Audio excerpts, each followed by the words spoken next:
నువ్వు పోరాడినా, ఇంకొక ఆయన పోరాడినా, అందరూ పోరాడు. కులం కోసం అందరూ కష్టపడుతున్నారు. వాళ్ళందరి పాదాలన్న శిరస్సు నుంచి నమస్కారం చేస్తున్నారు సార్. మిమ్మల్ని తప్పుపట్టలేదు సార్. కానీ మీరు దేవుడితో సమానం. కానీ మీరు చేసే విధానం వల్ల, మీ ఈగోల వల్ల కులం నాశనం అవుతుంది. మీరు కష్టపడ్డ మీ పేరు కూడా పోతుంది సార్. మీరు అదొకటి గమనించుకోండి. ఇది ఎవరిని కించపరచాలనో, ఎవరిని ఇబ్బంది పెట్టాలనో మాట్లాడే కాదు సార్. ఇది యథార్థంగా జరుగుతుంది. మీరు చేసే పనుల వల్ల జాతి నాశనం అవుతుందని మీకు నేను తెలియజేస్తున్నాను సార్. నేను ఇవాళ బయటకు వచ్చి చేసి పెట్టడానికి ఏంటి సార్, నాకేమన్నా ఎక్కువ యాలి? నేను రాష్ట్ర నాయకుడు కావాలన్నా, లేకపోతే నేను కేంద్ర నాయకుడు కావాలన్నా, నేను ఎమ్మెల్యేలు కావాలన్నా, ఎంపీ కావాలన్నా, నాకెందుకు సార్? నాకు కావాలన్నా అవసరం ఆశ లేదు, అవసరం నాకు పని లేదు. ఆ రోజు అభివృద్ధి కమిటీ పెట్టిన రోజే నాకు రాష్ట్ర అధ్యక్షుడు మధ్యలో నిన్నే నాకు అవసరం, ఇంట్లో నాకు అవసరం లేదు, ఈ అధ్యక్షులతో నాకు అవసరం లేదు. ముందు నాకు కావాల్సింది నా జాతి. నాకు కావాల్సింది జాతిలో చదువుతున్న ప్రతి బిడ్డ, ప్రతి గవర్నమెంట్ ఉద్యోగులు గల్ల ఎదురేస్తూ రాజాల కూర్చొని కావాలి అన్ని జాతులాగా. అదే కానీ నేనే ఎక్కుతాను, నేనే చేస్తాను, నన్ను మించినోడు ఎవరు లేడు, నన్ను చేసినోడు ఎవరు లేడు అనుకోవటం కరెక్ట్ కాదు సార్. నేను మొన్న కూడా ఒక మెసేజ్ ఇచ్చాను. నేను అన్నవాడు ఎవరు లేదని చెప్పాను.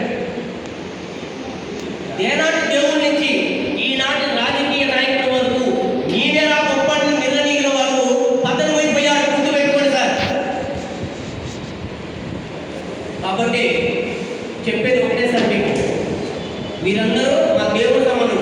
మీ కొలిసే కష్టపడే ప్రతి ఒక్క మేడ పూర్వకంగా రాష్ట్ర నాయకులు, జిల్లా నాయకులు, డివిజన్ నాయకులు, మరి తాలూకా నాయకులు, గ్రామ నాయకులు కూడా ప్రతి ఒక్కరూ మా దేవుడు సమానం సార్. మీరు కష్టపడబట్టే ఈ జాతి ఇప్పటికి మనగడగా ముందుకు నడుస్తుందని చెప్తున్నాం.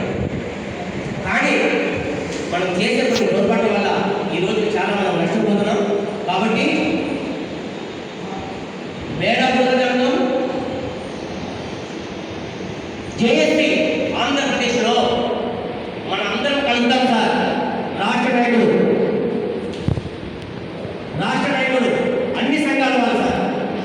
సంక్షేమ సేవా సంఘం, ఆంధ్రప్రదేశ్ మేడా బృందం అప్పుల పోరాట సమితి, మరి ఆంధ్రప్రదేశ్ కూడా సంక్షేమ సేవా సంఘం, మరి వనమానాశ్వర గారి సంక్షేమ సేవా సంఘం, సీరియల్ నెంబర్ 9 అంట. మరి అప్పుడు మరి మేడా బృందం రిజర్వేషన్ అప్పుడు కూడా సార్. ఈ సంఘాల నాయకులకు అందరికీ తెలియపరిచేది ఒకటే సార్. సార్ మాకు పదవులు సార్, మాకేమి కిరీటాలు ఉండండి, ఇక వగేరా సన్మానాలు, సత్కారాలు, దండలు, సేవలు మాకు అక్కర్లేదు సార్. మీరందరూ మంచి మనసుతో రండి సార్. మనం అందరం కలుద్దాం సార్. ఆంధ్రప్రదేశ్ మేడా బృందం జేఏసీగా ఏర్పడి మీరు ముందుండి మీ సమాచారం మొత్తం చేకూర్చుకొని చదువుకున్న మేధావులు ఉన్నారు, పెద్ద విద్యావంతులు ఉన్నారు, పెద్ద స్టేట్ నుంచి ఎక్కడి నుంచి ఎక్కడ పుట్టిందో ఇందాక సతీష్ కుమార్ గారు చెప్పారు, ఇందాక మన వెంకటేశ్వర గారు చెప్పారు. ఇలా చదువుకున్న పెద్ద మేధావులు ఉన్నారు సార్.